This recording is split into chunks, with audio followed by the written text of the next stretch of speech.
Hey, so I'm driving here, so probably not the best time to record a video, but here I am. One thing I wanted to talk about today is what I've learned from a year at Tesla. It's been just over a year, and I've had one of the best mentors for getting started in my career that I could ask for. His name's Kenny Lovell. So if you're watching this one day, shout out.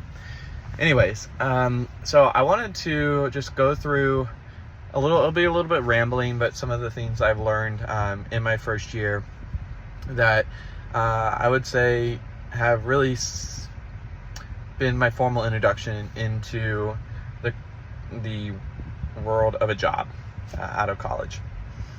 I came out of college thinking I knew a lot, and I had a lot of head knowledge, a lot of book knowledge, but actually putting your feet to the ground and building something worthwhile there's a lot of skills you don't learn in college. And I don't think that's wrong of college. I think college has a lot of else to teach you, to give you, and how you operate and succeed in a career is not probably one of their main focuses, and I don't blame them for that. Other people might, but I think it's good for other things. Anyways, so when I came to my career at Tesla, I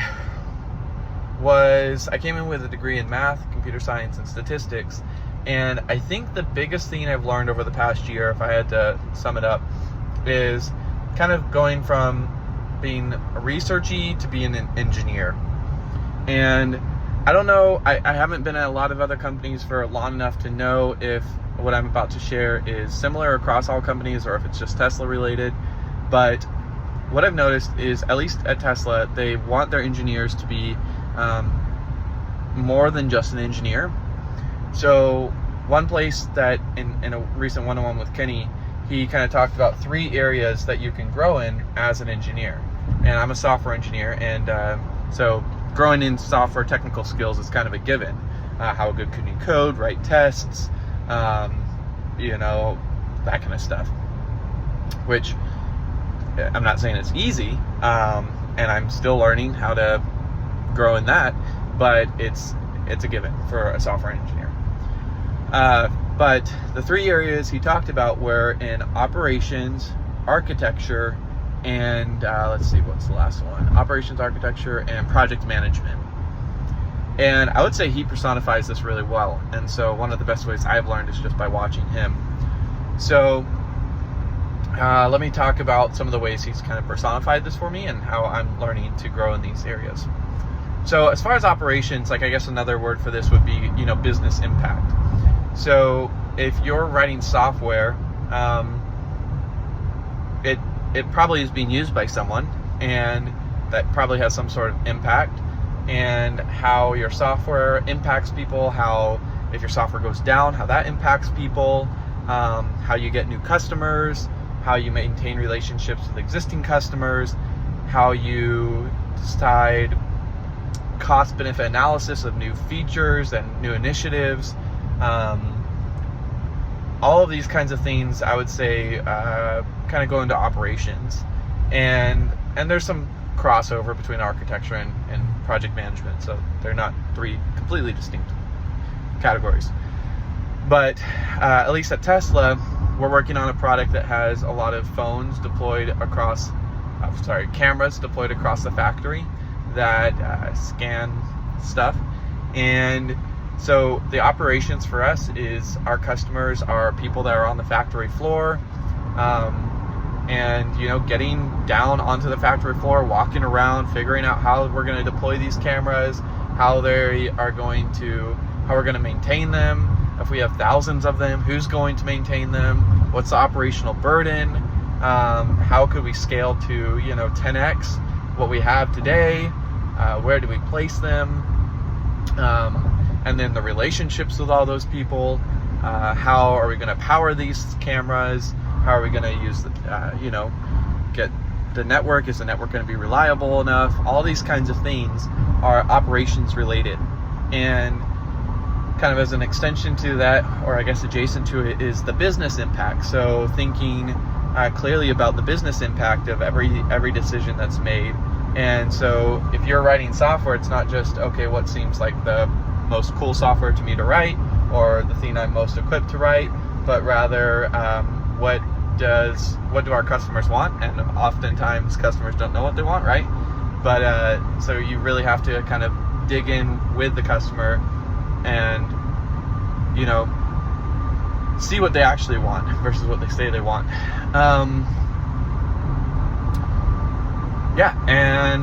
And then the business impact, and then, you know, really, and I guess alongside with that is communication with the external customers. And so that's something I'm growing in, is, you know, any conversation you have with someone, if you're asking them to do something, you got to think about it from their perspective. Why would they spend their time to do this? What are they being incentivized by? What are their KPIs that they're chasing? And so phrasing everything in a smart way to really push to really motivate others to do things that you want. So, you know, if you really want 100 cameras deployed, then how are you going to motivate someone? If you're not the one deploying them, how are you going to motivate someone that might not be on your team to do this? So really thinking always about the impact to them, and phrasing everything from that perspective.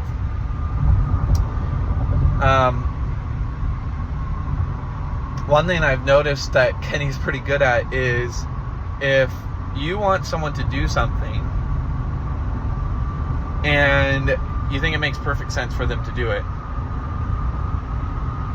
but they've said, no, I won't do it, then you ask them something else, and knowing that they will say, well, that's not feasible to do that. And then in the ideal situation, they lead themselves to the solution that you're wanting them to do in the first place. So I'll try to give an example. So we are trying to get network drops, Ethernet cables to our cameras, and we really wanted to put a switch on the floor next to our cameras. And for technical reasons, the network people at our company did not want to do that for us. So Kenny was saying, okay, well, let's ask them to run a wire for each camera, and a different network Ethernet cable for each camera. And if they say, well, that's way too many cables, then you say, well, then we could use the switch. And at that point, they've almost kind of backed themselves into the corner that you were originally wanting them to, because you saw that it made most sense to use the switch. So those are some thoughts about working with people. I might come back to that. But going on to project management. So Kenny is really good at Jira. And you might use, I know there's other tools out there, but Jira, you know, and the whole agile process. And one thing I do like about Tesla, or at least about our team, is every bit of work that's done is tracked in a ticket. And so you can create a ticket in Jira. It's just, you know, a couple clicks. You type out the description of what you're working on and the acceptance criteria, and that's about it. And the idea is that ideally you don't start any of this work until this ticket goes through a process. And that process is, in the most ideal sense, it will go through a grooming and then into a planning. And in the past, I've seen this tried to be implemented, but never as good as it's been implemented here. Again, props to Kenny for making this process so efficient. But the idea is, once you've created the ticket with a clear work, in the description, you normally put the description of the actual work that's done, that's going to need to be done, and then you put the acceptance criteria. And then during a grooming session, backlog grooming, because the ticket will go into backlog. And then during backlog grooming, the entire team gets together and does what's called point poker, where everyone, in the traditional sense, I think you have note cards for like 1 point, 3 points, 5 points, etc. But in because we're virtual, we use a just a website that does this virtually, and then everyone can rate on their own computer how many points they think the ticket is, and then once everyone's pointed it, the cards automatically flip, so you can see what everyone rated the ticket. Now, what this does is the person that created the ticket, it really forces them to be very clear about exactly what work is required for this ticket and what the acceptance criteria is. Because as they're explaining, everyone else is thinking to themselves, okay, I need enough information to be able to rate how many points this ticket is. And so there's kind of a collaborative process to refining the ticket, and if there's any details left out, then, so the person creating the ticket didn't think through it all the way, or is kind of fuzzy about exactly what work is required, or what the acceptance criteria is, then that will be brought out during this process. And so that's the first benefit. And then the second benefit is that oftentimes as you're explaining this, either someone will say, hey, actually, didn't this other ticket solve that already? Or I have this other ticket that does something similar, or will solve that. Or, oh, actually, you don't need to do it in that complicated way. There's like this much simpler way. Maybe you can cache the metric instead of creating a new table for it, or something like that. And so there's this process where, it's a little bit more work up front to talk through and really think through the ticket. But, given that a ticket can take anywhere from a day to a week, you're really saving yourself quite a lot of time. And you're making sure that you're doing it in the best way possible.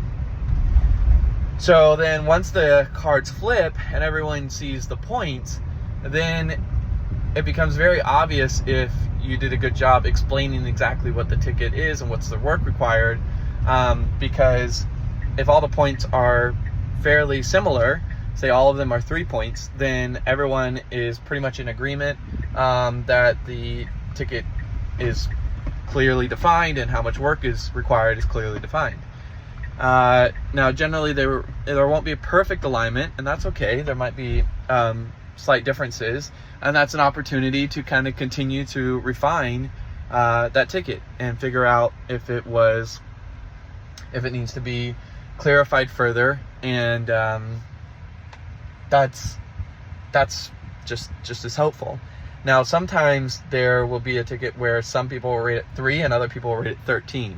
And in this case, that normally means the ticket needs to be completely rethought or redone or broken into several tickets, because probably the person that created the ticket just wasn't clear in their own mind exactly what kind of work went into it. And so that unclarity transferred to when they explained it to the team. So this is super helpful for knowing when to defining work and being very clear about the work and making sure that work's not duplicated, and that at least at the offset, it's the best possible way going into it before you start it. Because once you've started it, there's sunken cost, right? And you can do something and then halfway through realize you're not doing it the best way, or there's a much simpler way to do it. And at that point, it's very tempting to not switch to that simpler way because you've already sunk this time into it. And so you end up producing worse solutions and moving slower. So that's what this prevents.